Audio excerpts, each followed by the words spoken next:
Welcome to the Rocky Road Podcast, brought to you by Rockbusters, with your host, Dennis Wager.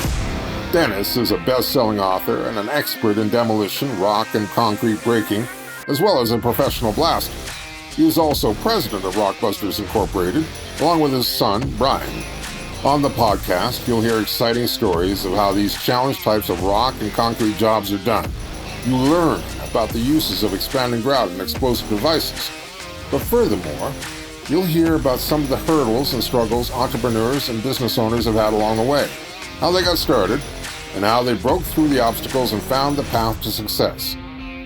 Along with that, some insight for young people and people wanting to get into the industry. So listen in. I hope you enjoy the show. Now, here is Dennis Wager. Good morning, everybody. Hope you're having a great day. Just want to welcome to the show today, John Norman. Welcome to the show, John. Well, thank you, Dennis. How are you doing today? A nice gloomy day in Southern California, but it's good. Life is good. Good. And whereabouts exactly are you again? Maybe you want to just tell everybody. Oh, sure. So I'm in Southern California, Orange County area. It's where I have my offices, and we have a blasting operation about an hour and a half away up the hill in the high desert in Barstow. Cool. And then just wanted to also say that now you've become a distributor for us in the California area. And that's been great to bring you aboard and kind of get things going now. And maybe you could just tell a bit about your story and kind of how things have been going. What got you into it? Well, I'm happy to say we got our first order, a pretty good sized order for the large 22 millimeter cartridges. That's kind of a unique product. I looked around quite a bit. My customer looked around. There was really nothing comparable. They'd been an AutoStem customer before. That product has been hard to get, and they had some issues. The Royax 22 millimeter, just a really good fit. This is an underground mine doing surface utilities and expanding some drifts and things like that. So they want something that would fit in long, skinny, like 1 1/8" holes, and this fit the bill. Pricing and availability is good. And, so we got that order. We're really happy about that. Of course, it's a little challenging to do business in a very regulated place here like California. So one of the value add sort of things I do as distributor is I can help people get their blasting program, their magazines, their inspections, their permits, and all that sorted out. We've been working on that. And yeah, it's been successful so far. Yeah, that's great. And we've had a lot of calls and inquiries too in your area. So I've been working with you on those, and we're going to work together on that. And I think doing some demonstrations for people would really be a good thing, because I think people just get stuck, and they don't really know. They don't really. It's not even that they don't really know. They don't have a lot of options. It's really what it is, right? In the marketplace with. Yeah, in the marketplace with low explosives or deflagrating cartridges, you really only have AutoStem, Royax, and NextBurst, or non-X they call it. AutoStem, I'm sure is like the most predominant of the three in the U.S., but the performance doesn't compare to what we can do with Royax. And it's really just kind of getting Royax in the hands of people and showing them what it'll do and the difference and how the cost is cheaper and this product is stronger and better. So that's what I'm looking forward to. Yeah, I see Royax, based on customer feedback and the research I've done, testing other stuff, kind of a like a next generation product, originally designed for the European market, where safety standards and quality control and so forth, the expectations are higher probably than they are maybe in mining and construction overseas and, some of those less developed markets. And even the North American market has been, not well penetrated with this sort of product. So I think this is a really good fit. Yeah, I think so too. And I totally agree with what you said. I think Sweden was the place where dynamite was invented a million years ago. Yeah, their standards are very high in Europe and in Sweden. And I think in Sweden, there's something like, I don't know, a blaster on every corner, or I don't know, 3 blasters per capita or something like that. Some crazy numbers, but way more than we have here in North America. And so it's really important to them to have the quality. And I think what they've done, I know them very well, how they've invented the product and all that. And I think for them, everything is, total integrity. It's got to be just right. They're very strict on the production, and it's important to them that it works the best. And where we see that is really in how it performs. Like, I've blasted for a long time. I've used the Nextburst. I used to sell Nextburst for quite a long time. And I had problems with it. We would do a shot and, we'd do 2 or 3, 4 rows. And then the first row would break fine, but the second row wouldn't break to the ground level. It would just have like a camel hump in it. And then you got to go back and reshoot that. And it was a total pain. And with Royax, what I really appreciate is it's way more consistent. You fire it, it works, and you dig it out. Yeah, I think there are some issues with some of those products where they're using, surplus artillery powder and, upcycled munitions and stuff like that from, like that African market. Yeah. And I think that, new, fresh, high EU standards, quality control stuff all around is just kind of nice. I know they reformulated. I had a chance to look through all the data. I believe they put some antioxidants and other stuff, so it's really shelf stable. And I think they've done just a nice job of kind of engineering that whole system.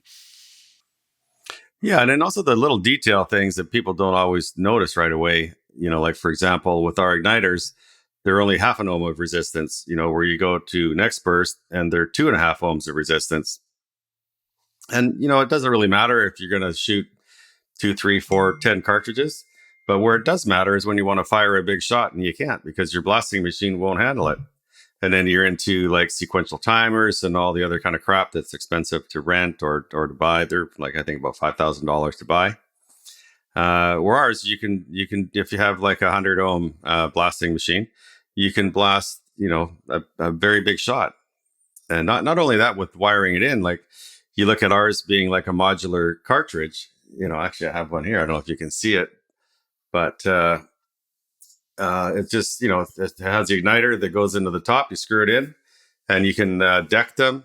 You can put one at the bottom of the hole and one halfway up, or you can stack them, or you just put one on top of the other. You could put 2, 3, 4, however many you want in the together, and as long as they're touching, then one fires the rest. So that really reduces the amount of extra wiring that you have to do because you're only wiring the one cartridge, and you're also saving on all of the other igniters because you don't have to buy them. You just stack them on top of each other. And the other big benefit to that too is, say you're out on a job and you have an extra thing you have to do. You have an extra boulder or knob sticking out you want to shoot, and you don't have the right size of cartridge. So maybe you have a couple of 210s instead of 500s. You can just take the 210s and put them together, stack them together, and fire that so that you get the job done. You're not having to search, or reorder and get the exact size of cartridge. Yeah, my experience with the AutoStem, it has its self-stemming thing. That's definitely not going to propagate, downhole well reliably. And the Nextburst Non-X, it has like a kind of a wedge-shaped top, which is maybe designed to seal well, but it also is not going to let you propagate it. So this is kind of a nice thing. I mean, one of the things, I don't know what other countries do, but the US, you typically have to have one inventory sheet for every product type and date shift code. So the more products you have to take care of, the more pages in that notebook, the more opportunity if you have employees for that to get screwed up. So just being able to buy, you're better off buying 100 of the same thing than a case of this and this and this and this if you have to keep inventory and your license is on the line if someone does the paperwork wrong. Yeah, exactly. And I know you're an expert on the transportation. Maybe you want to talk a little about that, how that works compared to high explosives. Okay, sure. So, a long time ago, they had like Class A and Class C. Class C would be like fireworks and pyrotechnics and things like that. And Class A would be dynamite. That was kind of the, what you had. Now everyone uses the harmonized international shipping standards, Division 1 high explosives, Division 1.1 cap sensitive high explosive like your dynamite, things like that. Your 1.4 is now your pyrotechnic product. That's what the Nextburst, the Royax, the AutoStems, all of these products, they're work differently, but they're all broadly classified in that category. What we what we have with transportation issues and storage, we really have two things. So in the U.S., the Department of Transportation regulates everything that either you personally do or as a common carrier, and they say that any Division One product in commerce, at a minimum, has to be packaged properly and certain things like that, labeled, have a bill of lading. But typically, you're going to see that anything used in a blasting operation is being considered in commerce, and as such, any 1.1 material like your dynamite and that sort of stuff is going to require placarding. Placarding means that now you have triggered the requirement to have not just signs on your vehicle warning people about it, but you're going to have a driver physical, a commercial driver's license with hazmat, a random drug test program, a certified inspection on your tractor, trailer, pickup, van, whatever you have on a periodic basis, a checklist, and the big kicker is $5 million in over-the-road insurance. And the cheapest quotes I've ever seen on that have been like in the $15,000 to $20,000 a year range for a single operator. So there's a lot of overhead in transporting that. Most people just get it delivered tailgate service from their vendor if they need it, or they have it delivered right to their magazine so they can store it for later. Storage-wise, your Division 1.1 material also has to be in either a Type 1, that's like a built into the wall or into the hill bunker, or a Type 2, that would be a quarter-inch thick steel box with 2 or 3 inches of oak or similar hardwood lining, 2 locks, and sited well away from houses, roads, public buildings, that sort of thing. So it's a fairly expensive enterprise to even store. I mean, you're going to look at probably $10,000 to $25,000 for a new Type 2 magazine, and you're typically going to have 2 of them because you can't store your blasting caps or detonators in the same magazine. Now, when we talk about Royax, okay, that gets a little bit different. So that is a 1.4 product. In most cases, most states, you can carry, even in commerce for commercial work or for someone else, up to 1,000 pounds of that product, and that's a net explosive weight, as long as your vehicle is under a certain weight. And you can store that with a very simple, what's called a Type 4 magazine. It's what's used by fireworks companies. It's basically just a sheet metal box with a non-sparking lining and 2 locks. So a common one that the ATF has accepted in the U.S. would be like your standard job box or knack, toolbox that you use at job sites. It does have to be the kind where the locks are flush with the unit, where you don't have any lock that's hanging out that could be sawed on or pried on or anything. But that lined with like Herculiner or Rhino lining, and it'll pass an inspection, no problem. You can make a portable one. You can have a fixed in place one at your place of business or your mine or your construction site, whatever you want to do. And, it works out great. Low explosives also, if you just have those igniters, you don't need a separate magazine to store them in either, typically. So fireworks, pyrotechnics, electric match, and initiators, if they're not what would be considered a blasting cap or detonator, can even go in that same box. And again, no specific insurance or training or hazmat requirement for transporting reasonable exempt quantities of those. So it just makes it life a lot easier if you're going to use those for work. Yeah, a lot of times what we'll do is just ship the igniters in the same box as the cartridges. So it just comes as a package. And that's okay here in Canada to store together. That's actually the preference. Same. Yeah. So that's good. And then what are the steps people have to go through to getting a magazine license and being able to use Royax or any of the low explosive products?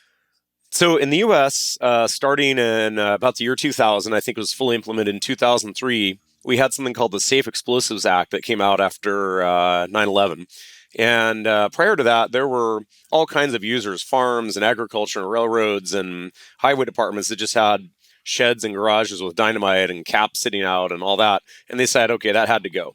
So basically what everyone, post 2003 has to do at a minimum is get what's called a federal explosives license or permit from the Bureau of Alcohol, Tobacco, Firearms, and Explosives. And in order to get that, basic requirements, you have to be 21 years of age or older. You have to have a clean criminal record, and they will fingerprint you and run your background check. And you have to pay a fee. It's between like $100 and $300, depending on whether it's renewal and which license. But basically, you fill out an application packet. They'll verify your business address and incorporation if you're a LLC or a business entity. They'll want to see what storage plan you have. If you have magazines, they're going to want an aerial drawing of where they are. You fill out a worksheet for each magazine, what the construction is. It's 1/8 inch sheet metal with plywood lining and 2 locks or whatever. You put all that stuff in there, and a photograph of yourself, like a passport photo. There's some other miscellaneous information, your intended use, mining, construction, agriculture, whatever. You send that off. They cash your check. They do your background check. And typically, actually by law, they have to tell you yes or no within 90 days. And they're very serious about that. Typically, within about 30 days, you get a call. They say, hey, you passed your background check. We want to come out and talk to you and have an interview. If you have a magazine, they're going to want to inspect your magazine or magazines at that time. And they'll typically do that at the premises address that you listed. The other way to do that, if you have a distributor near you that is willing to hold onto your product, you can get what's called a contingency agreement. And that's where if you're my customer typically, or maybe you have another blaster that you chip in with their expenses, you get a letter from them stating that they will hold on to product for you, or if they receive product and go to use it and they get rained out or they get sick or their truck breaks down, you're willing to help them get it back into a magazine and safely stored. And you'll make that available and open it up after hours if needed or something like that. So you can either get your license with a contingency letter or with your own magazine, which is obviously more flexible. And you're going to have that interview. You're going to have that background check. They really want to make sure that you understand the federal laws. They have a checklist on that. They want to know that you have at least notified your local fire department, and that any other necessary permits you have, you don't have to have that all in process. You can say you've applied for it, or at least know what it is, and they're going to want to make sure they know that you have that safe storage, whether it's agreement or magazine. And then within about 2 weeks, you're going to get a blue envelope in the mail. Your federal explosives license is here. Beyond that, some states, that's all you need to do. You're done. Other states, like Oregon, doesn't have a blaster's license. California does have a blaster's license. It's kind of like taking a contractor's license test. There's an experience requirement in taking a test. It's only $15 for 5 years. Other states, there's local permitting, all that. Great. So I'm hearing that it's pretty easy to get set up in the U.S. and in particular in California with the magazine and licensing. It's not difficult, which is great. It's good for people to be able to have this as a tool.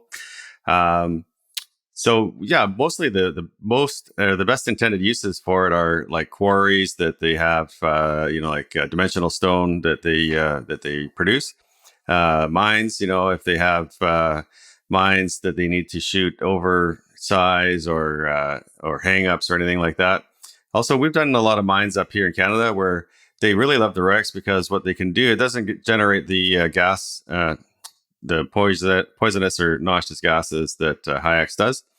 So now the one mine that we work with here in Kamloops, they've approved it to be used on shift. So typically they would only blast between shifts. So now they can blast anytime that they want with Royex, and it's been great for them. Things like that. Construction, boulders, house excavations. We do a lot of luxury house blasts, or we not only blast, but we use expanding grout, as you know, too, and other things as well. But definitely been a good fit. Yeah, where I see it, occupying the niche, large bulk excavations, where they, don't have to worry about throwing rock or making the neighbors angry. Sure, they're going to get the emulsion truck and the track drill and do it that way. But the oversized, anything that would shut down the pit or the mine, you can put a 40 or a 60 gram cartridge in a pretty large boulder, drill one hole, stem it, and break that into 5 pieces without having to evacuate the whole place. Or you can crack something well enough that it can be hauled away or broken up with a hammer on site with very minimal disturbance. I did a bunch of surface rock at a house site, and the neighbor came by at some point because we'd warned them. They said, "Hey, so when are you going to start blasting?" I'm like, "Well, we've been blasting since 7 this morning," and that part is really good. Boulders, it's phenomenal for that. I would say in place rock. It definitely occupies the space in between High-X and expanding grout, where it's still pretty gentle, but it can get a lot more work done per amount of drilling than expanding grout. That's one of the things I see there.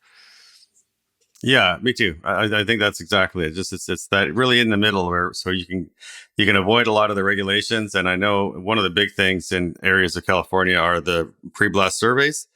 I know in San Diego you have to do a pre-blast survey on every house or every building structure within a 1,500-foot radius, which is huge. And I've heard $750 per house, so you can spend thousands and thousands of dollars before you even hire a blaster. Where this falls under that line so that you can avoid that. And it just makes it so much, brings so much more value to it. Yeah. And I'm going to say that a lot of guys, they just, that's just not in the budget to do all those surveys and blasts. It's just not worth it. So they just don't. So they're looking for other ways such as this. And that's where we get all the calls. It's just kind of like, oh, I can't blast. What can I do? What other ways is there, right? Oh, absolutely. Or they won't let you store high explosives on site because it's in a neighborhood. So either you're paying for delivery every day at, $2 to $4 a mile. This one, it can come in a job box and leave every day. They're not going to get too concerned about it. Fire marshal, if you want to show them, you can just set one off on the concrete and it just pops the ends off and burns like a road flare. There's not much going on there. Yeah, it's not until it's confined that it goes to work. But that's exactly it. So it's just such a great tool to be able to get these kind of jobs done. And where Roy-X is really superior to the rest is you can do it in a small diameter hole, which is a lot faster to drill. And now with us having the 1,100 gram cartridges, or the really big ones, you can do it in an 8-foot deep hole with depending on the hardness of the rock, you can do a 6x8 pattern, an 8x8 pattern, or 6x6 pattern. But way bigger patterns and take out a lot more rock than you can with the competitors. Yeah, definitely. I mean, I think the competitors are looking at typically more like, 3 to 4 feet of burden tops. You don't have those long powder columns that can really shatter, say, the top crust and the bottom and not have, like you said, the camel humps. Yeah, they're painful. It's always with blasting. The worst part is trying to go back and do a small amount. Like if you're 6 inches high, like how do you deal with that, right? Like you're going to have to drill and shoot 2 feet, and you don't really want to take out 2 feet. No, and that's hard to do without throwing rock, right? Or getting enough stemming because you either want like typically 2 or 3 cartridge lengths if it's a short cartridge, or 10 to 30 times the diameter of the hole, ideally, like with high explosives or well confined deep holes. And it's pretty hard to do, just a foot or two. I'd probably reach for grout more often than not with that. And it's not a super easy thing to do. Yeah, that's a lot of the work that we do. Is we'll go in there after bulk blasts are done, and then we'll just do the detail work.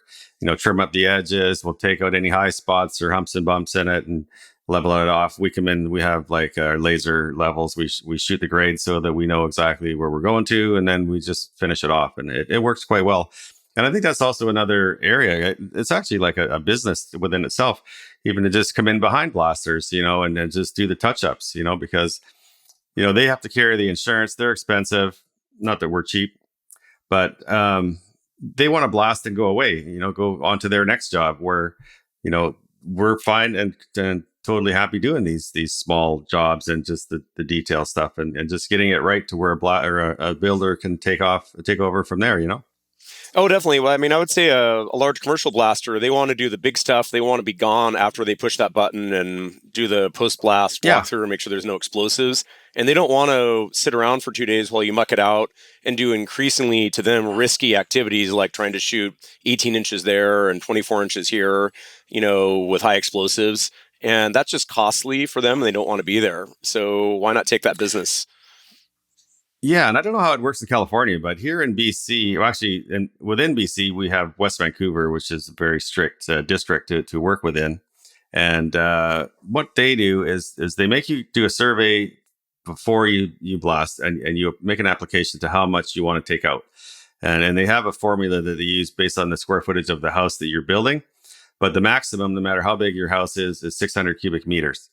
And you can't go over that. Even if you want to build a bigger mansion, you can't go over 600 cubic meters. So they also include any rock that you take out, like for the drain tile to go around, like, you have to overblast by 4 feet to allow space for the drain tile. And they include all that, even though it gets backfilled. And builders argue that till cows come home, but they just don't care. And then if you overblast, like depth-wise, they count all that too. And they also make you do a post-blast survey to prove the quantity of rock that you did take out. And if you're over by any amount, then they're going to fine you potentially. So where this comes into play, like even doing bulk blasting for the center, and then maybe grout for the perimeters, or you do Royex for the perimeters, but then you can be a lot more accurate and do the precision blasting this way, and then have us come in and do the detail work afterwards, or we can also train other contractors to take on this kind of work as a business themselves. So that's what our goal is to train and bring on board more and more contractors across the US and Canada. Provide the training, teach them, show them, help them get going. And then, we want to bring on board more and more distributors across the US. We really want to target, Colorado, Utah, New York, Boston, all those, and, Virginia, North and South Carolina. It's difficult jurisdictions. There's so much. Yeah, there's some that are difficult and some that are not. And it's just kind of working people through, helping them work through what they've got to, get done and put in place. But hopefully we can continue to do that. And yeah, if anybody has any questions, just reach out, give us a call. And yeah, we're just happy, like I say, to get you going down to California.